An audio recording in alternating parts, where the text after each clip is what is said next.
मैं doctor GD. Sharma, associate professor ABST, government PG college Kaladera, आज अपने विद्यार्थियों को आंतरिक निरीक्षण व उसकी समीक्षा के संबंध में बतलाऊंगा। पार्ट 2 के संबंध में बताऊंगा, लेकिन इससे आंतरिक निरीक्षण व उसकी समीक्षा के अंतर्गत आंतरिक नियंत्रण, आंतरिक निरीक्षण, आंतरिक अंकेक्षण, आंतरिक निरीक्षण के उद्देश्य, आंतरिक आदर्श आंतरिक नियंत्रण प्रणाली की विशेषताओं पर कल डिस्कशन कर चुके हैं। और अब मैं आंतरिक निरीक्षण के लाभ, आंतरिक निरीक्षण की हानियां व आंतरिक निरीक्षण की समीक्षा के संबंध में बात करूंगा। आंतरिक नियंत्रण, आंतरिक निरीक्षण व उसकी समीक्षा, इंटरनल चेक एंड रिव्यू। आंतरिक निरीक्षण के लाभ, एडवांटेजेस ऑफ इंटरनल चेक। कर्मचारियों का सावधान होना। कर्मचारियों को यह ज्ञात हो जाता है कि उनके द्वारा किए गए कार्य को फौरन ही दूसरे व्यक्ति द्वारा जांच की जाएगी, इसलिए वे अधिक सावधानी से कार्य करेंगे। कर्मचारियों का ईमानदार होना।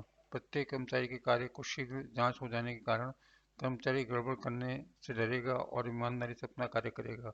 संपूर्ण वातावरण पर नैतिक प्रभाव।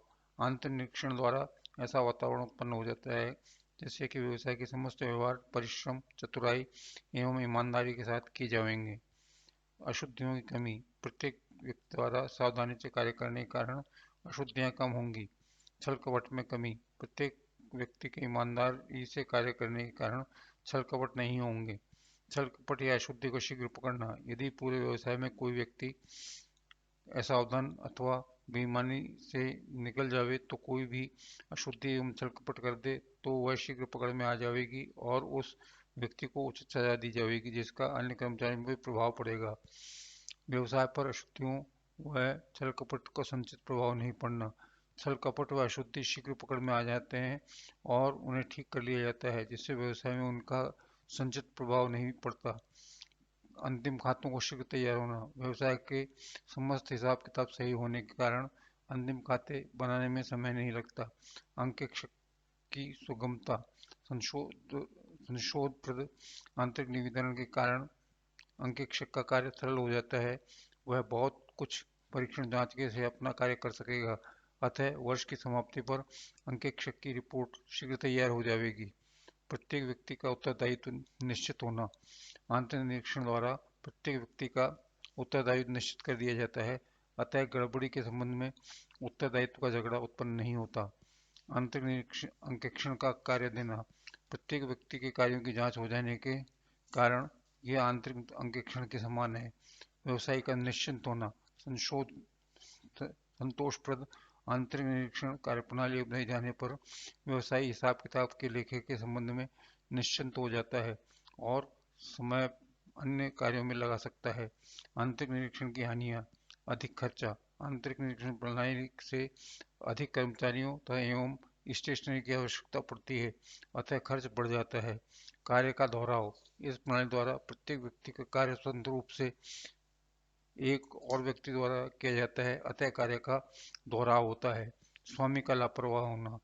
व्यवसाय का स्वामी आंतरिक निरीक्षण की प्रथा लागू करने से निश्चिंत हो जाता है, अतः उसकी इस ओर लापरवाही बढ़ेगी। कर्मचारियों पर बुरा प्रभाव। स्वामी की लापरवाही का प्रभाव कर्मचारियों पर भी गलत पड़ेगा।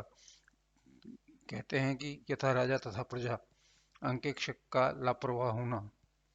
आंतरिक निरीक्षण की प्रणाली अपनाए जाने पर प्रत्येक अंकेक्षक परीक्षण जांच से अपना कार्य समाप्त कर देते हैं, जिससे अंकेक्षण का कार्य संतोषप्रद नहीं होता है। गुटबंदी द्वारा गड़बड़। मालिक और अंकेक्षक की लापरवाही से कर्मचारी लापरवाह होंगे, क्योंकि अकेला कर्मचारी लापरवाह तो हो नहीं सकता।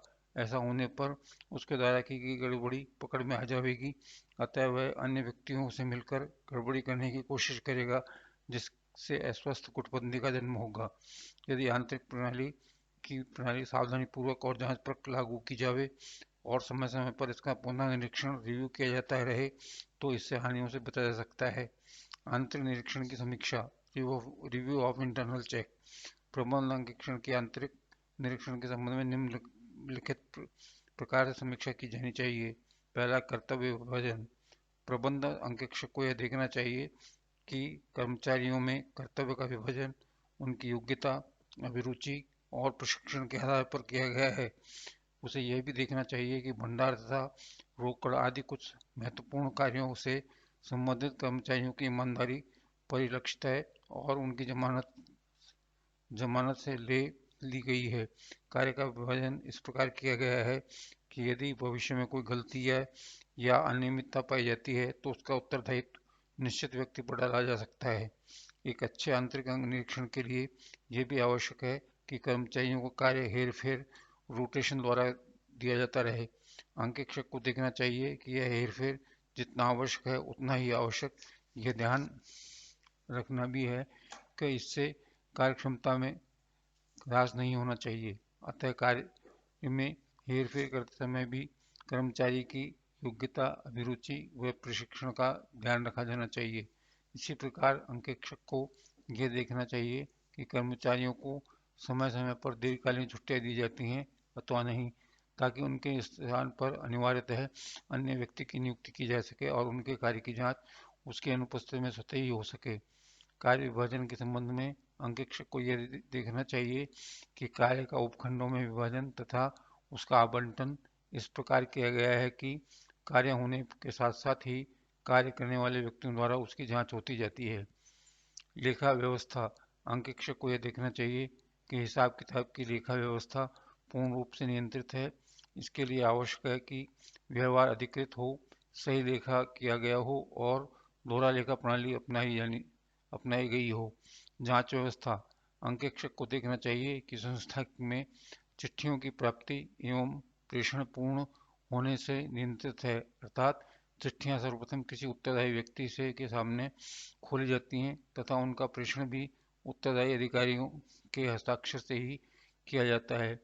मशीनों का प्रयोग, अंकेक्षक को यह देखना चाहिए कि संस्था में यथासंभव मशीनों का प्रयोग किया जाता है ताकि कार्य में गलती की संभावना कम हो और कार्य कुशलता में वृद्धि हो सके। इसके साथ यह भी ध्यान रखना चाहिए कि मशीनों की देखरेख की उचित व्यवस्था है या नहीं, क्योंकि यदि मशीनों में खराबी आ गई तो सभी परिणाम गलत हो सकते हैं। लोच, आंतरिक अंकेक्षण में कुशलता होने के लिए आवश्यकता है कि वह लोचपूर्ण हो, अर्थात आवश्यकता अनुसार उसे मजबूत अथवा ढीला बनाया जा सके। अतः निरीक्षण अंकेक्षक को देखना चाहिए कि आंतरिक निरीक्षण प्रणाली में यह गुण है अथवा नहीं। दुर्विसंधि, आंतरिक निरीक्षण की सबसे बड़ी कमजोरी यह होती है कि वह कुछ कर्मचारी मिलकर इसे विफल कर सकते हैं। यदि कर्मचारी किसी गलत कार्य के लिए आपस में मिल जाते हैं तो इसे दुर्विसंधि कॉल्यूजन कहते हैं।